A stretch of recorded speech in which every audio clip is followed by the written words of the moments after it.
Kami dari channel Wisata Nusantara mengucapkan Selamat Hari Raya Idul Fitri. Mohon maaf lahir dan batin. Pemirsa, saat ini saya sudah berada di depan Masjid Sunan Kalijaga. Nah, kita akan mengulik sejarah yang ada di Masjid Sunan Kalijaga ini. Yuk, ikuti perjalanan kami.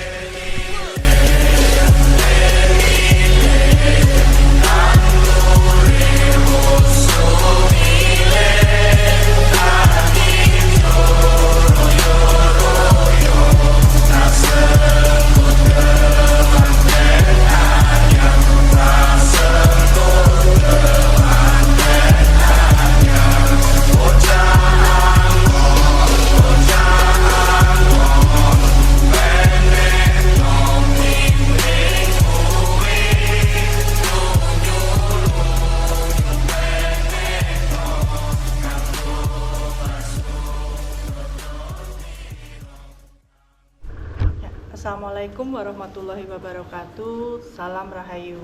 Pemirsa Wisata Nusantara, saat ini saya sudah berada di Masjid Sunan Kalijaga di daerah Panggang, Gunung Kidul. Dan sebelah saya sudah non sewu kalian Bapak Sinten? Pak Marjio. Pak Marjio selaku apa di masjid sini? Selaku jamaah. Bapak non sewu, bisa diceritakan asal usul dari Masjid Sunan Kalijaga ini? Monggo Bapak. Insya Allah.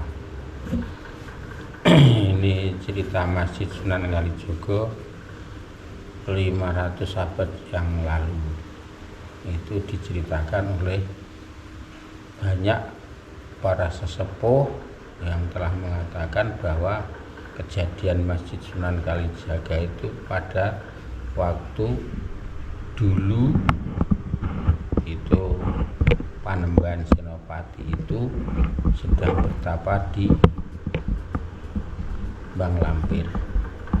Pada saat itu Panembahan Senopati itu sudah bertapa di situ yang tujuannya untuk mencari calon ratu. Nah, saat itu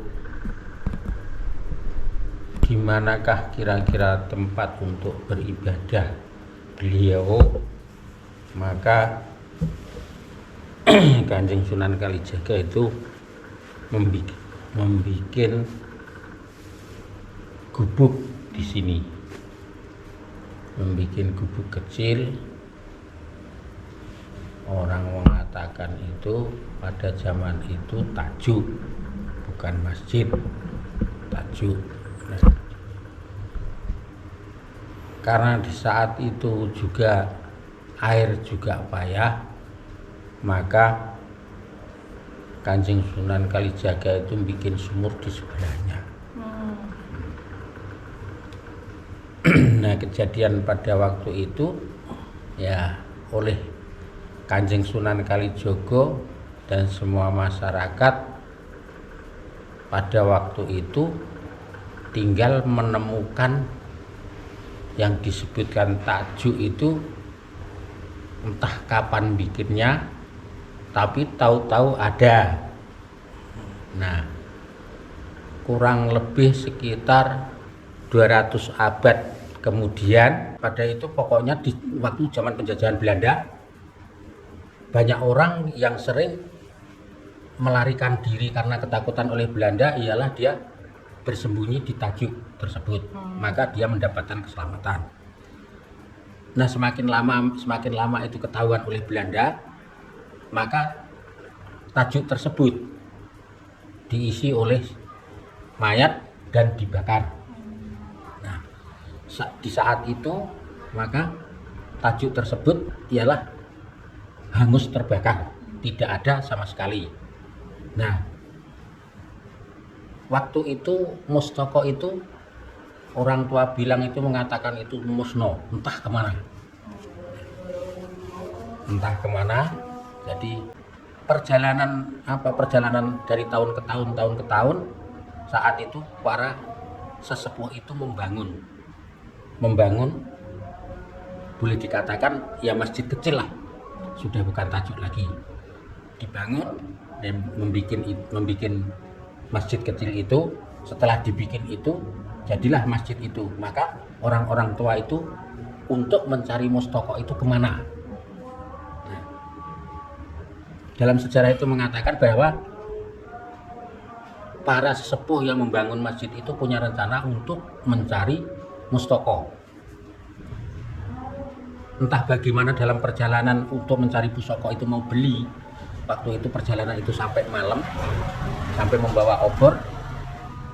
Tidak tahu dari mana asalnya ketemu seorang tua yang menanyakan, ini saudara mau kemana? Ini kami mau mencari mustoko karena di tempat kami sedang membangun masjid. Oh, boleh kalau begitu. Secara kebetulan saya membawa mustoko itu. Kalau mau beli saja punya saya. Di dalam perjalanan itu, yalah, berunding. Setelah itu kesepakatan itu ada, lantas ditanya berapa harganya, dikatakan dengan harga sekian. Nah, 3 orang berjalan untuk mencari mustoko itu. Salah satu orang tersebut membawa uang untuk pembayaran mustoko itu. Nah, tidak tahu entah kemana, entah bagaimana, dalam sekejap mata, corot istilah orang Jawa itu sekedip, itu orang 3 itu satu mengambil uang dan ketiga orang itu menyaksikan menghitungkan berapa harga mustoko itu. Tidak disadari uang sudah cukup dari hitungan, mau diberikan orang tersebut tidak ada. Nah, setelah itu mustoko itu dibawa pulang, ialah dipasang di masjid ini. Dalam kesimpulan pada waktu itu orang-orang tua itu hanya menyimpulkan pasti saja ialah Kanjeng Sunan Kalijaga yang membawa mustoko itu. Nah, dari tahun ke tahun cerita itu memang ada, tidak disangka dan tidak diketahui. Mustoko tajuk yang pertama itu, musno itu pertama perjalanan itu ke Demak. Nih, di Masjid Demak itu sudah ada mustokonya semua. Bahkan sampai di pengimaman itu sudah ada. Nah, lantas kembali, entah bagaimana itu ceritanya, tahu-tahu di daerah Ngloro. Di situ di pohon kayu beringin. Nah, di pohon kayu beringin itu di bawah. Lantas kemudian karena para sesepuh sini itu mengetahui bahwa itu mustoko itu memang rupanya, memang apanya itu persis mustoko tajuk waktu itu, ya akhirnya orang sini mengaku bahwa itu tajuk Masjid mengakui bahwa itu apa mustoko tajuk Sunan Kalijaga. Nah, jadi sengketa akhirnya direbutkan antara Ngloro dengan Giri Sekar. Akhirnya mustoko itu naik ke pampang pohon ringin. Nah, dari kejaran orang-orang tersebut untuk direbutkan itu tidak bisa. Akhirnya orang itu mau mengambil itu memanjat, tapi di saat itu mungkin Tuhan belum menghendaki, akhirnya tidak kuat diangkat. Nah, setelah itu entah berapa kemudian hari itu turun lagi. Nah, turun lagi mustoko itu turun ke tanah, akhirnya masuk ke selah-selah akar kayu tersebut. Makanya akhirnya tidak bisa disengketakan lagi, mau tidak mau tinggal di situ. Kalau nggak salah sekitar tahun 80-an itu dia lepas dari pohon ringin itu. Mustoko itu turun ke daerah Giri Sekar, pada tepatnya di Kayu Balung. Nah, pada saat itu ditemukan seorang yang untuk mencari ramban pakan kambing. Nah, tidak diketahui bahwa di dalam gua itu ada mustoko itu. Mustoko itulah yang dulunya menjadi mustoko tajuk Masjid Sunan Kalijaga. Maka kemudian hari melapor ke keraton. Setelah melapor ke keraton, maka keraton itu bikin sayembara barang siapa yang bisa memindahkan mustoko tersebut ke Pertapan Bang Lampir, maka itu diangkat menjadi juru kunci. Nah, pada saat itu yang bisa mengangkat mustoko tersebut ialah Mbah Tomo Mendak. Nah, pada saat itu Mbah Tomo yang jadi juru kunci Bang Lampir. Nah, setelah menjadi Pun Simbang Lampir, karena Mbah Tomo itu setelah wafat ialah mengangkat juru kunci yang sekarang yang namanya Pak Tris. Nah, itu yang dapat kami sampaikan. Dan kembali ke masjid. Masjid ini makanya sekarang sudah menjadi begini. Pada tahun 1980 itu dari pugaran pertama, pugaran kedua, pugaran ketiga, sehingga pugaran-pugaran tersebut dirobohkan ialah dibangun masjid ini. Nah, kejadian masjid ini sekitar tahun 98. Ya, tahun 1098. Nah, dengan adanya tanah sampai masjid itu luas begini, karena itu sudah bangunan orang-orang sekarang. Dan lagi pula dalam seluruh urusan masjid ini tidak lepas dari Keraton Ngayogyakarta. Jadi misalnya mau bangun, misalnya mau pugar, misalnya mau apa saja, yang penting-penting, maksudnya yang berurusan besar itu pasti ada hubungan dengan keraton, minimal melapor. Waktu mau bangun ini juga melapor, sehingga menjadi masjid ini begini. Ya. Kalau andaikan urusan masjid ini sampai sekarang pun tidak lepas dari keraton. Misalnya ini mau dibangun lagi, nah ini harus melapor ke keraton. Ya. Dulu waktu pertama yang disebutkan tajuk adalah hanya gubuk kecil, bersegi 4 dan berjubungan 1. Jadi sama halnya seperti masjid tapi hanya kecil. Itu. Nah, terbuat dari kayu dan terdinding dari bambu dan beratap dari ijo aren. Ya, jadi serabut-serabut aren, kalau orang Jawa itu mengatakan dari truk. Kemudian ini Pak, saya kan juga membaca artikelnya Pak, membaca artikel kalau ada keunikan di Masjid Sunan Kalijaga ini adalah di mustokonya. Mustokonya itu kan dari gerabah. Nah, itu kan biasanya kalau mustoko itu kan di masjid kan ada bulan terus bintang. Nah, kalau dari sini mustokonya kados pundi Pak? Mustoko di sini tidak ada masjid dan bulan. Tapi di sini itu tidak tahu tujuan dari orang zaman dulu, itu di situ ada 4 sudut. Jadi yang untuk menutup atap itu bersegi 4 sampai ke ujung mustoko itu jadinya bersegi 4 mengerucut. Nah, di situ ada ukiran-ukiran, yang ukiran itu kami juga tidak tahu apa tujuan dan ukiran itu maksudnya bagaimana, tapi di situ ada ukiran-ukiran. Di lain itu pada zaman dulu masjid ini tidak bisa untuk tidur siapapun gitu.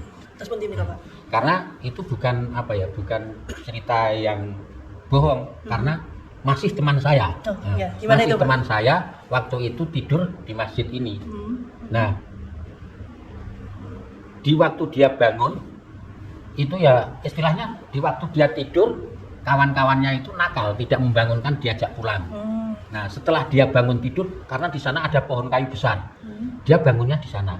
Pindah tempat. Jadi kesimpulan orang sini mengatakan itu dipindahkan, karena di sini tidak boleh untuk tidur, itu di masjid. Di masjid itu zaman dulu.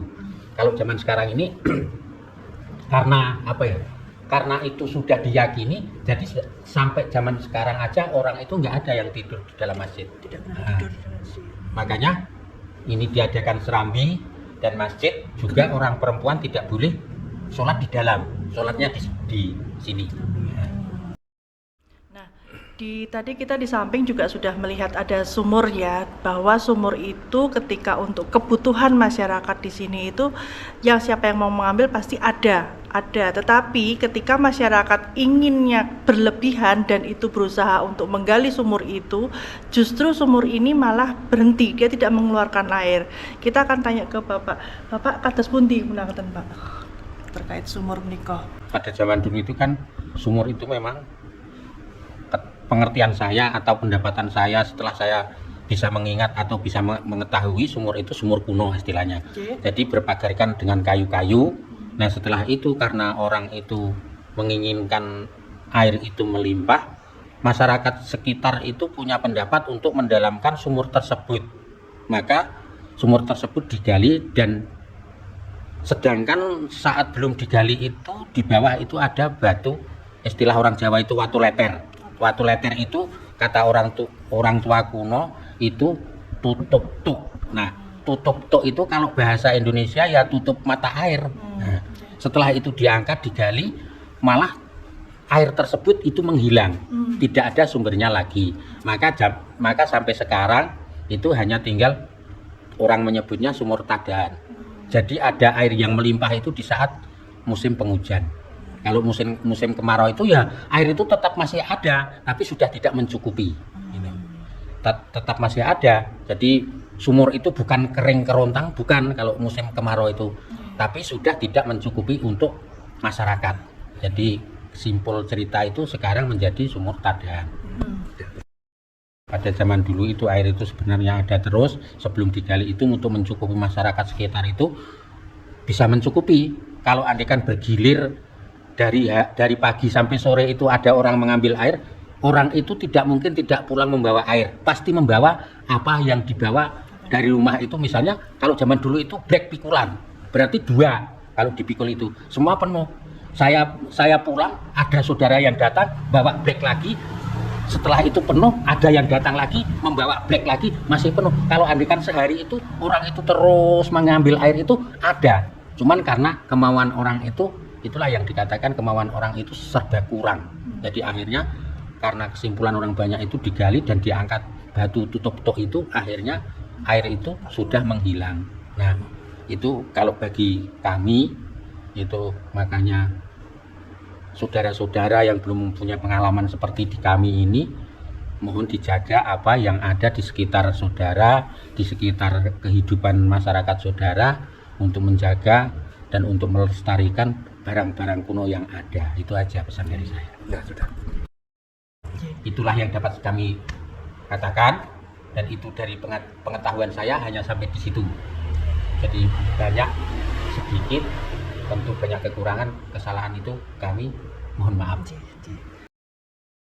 Pemirsa, saat ini saya sudah berada di sumur yang letaknya di samping Masjid Sunan Kalijaga. Nah, tadi seperti yang diceritakan oleh Bapak tadi, bahwa sumur ini dulunya untuk memenuhi kebutuhan air masyarakat di sini. Nah, dulu sumur ini ketika setiap orang yang mau mengambil air itu selalu berkecukupan. Setiap ada yang mau ngambil dengan 2 kaleng blek tadi, dia selalu cukup. Tetapi karena masyarakat inginnya berlebih, kemudian sumur ini malah justru digali lebih dalam. Nah, ketika digali lagi lebih dalam, ternyata sumur ini tuh malah tidak mengeluarkan air, sehingga makin lama sumur ini sudah mengeluarkan air, tapi sedikit sekali, tidak sesuai dengan apa yang diinginkan masyarakat. Nah, sehingga makin lama sumur ini menjadi sumur untuk tada hujan. Mungkin pemirsa bisa lihat kondisi sumurnya seperti ini, bisa dilihat. Nah, ini yang sekarang menjadi sumur tada hujan untuk memenuhi kebutuhan masyarakat di sini. Cerita tadi atau kejadian tadi itu terjadi pada masyarakat zaman dulu, tetapi sudah berbeda ya dengan masyarakat zaman sekarang yang sudah terpenuhi untuk kebutuhannya, gitu pemirsa.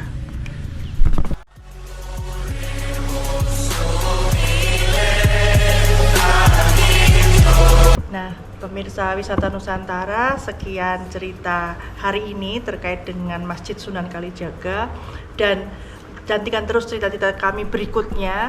Matur nuwun, sampai ketemu. Wassalamualaikum warahmatullahi wabarakatuh.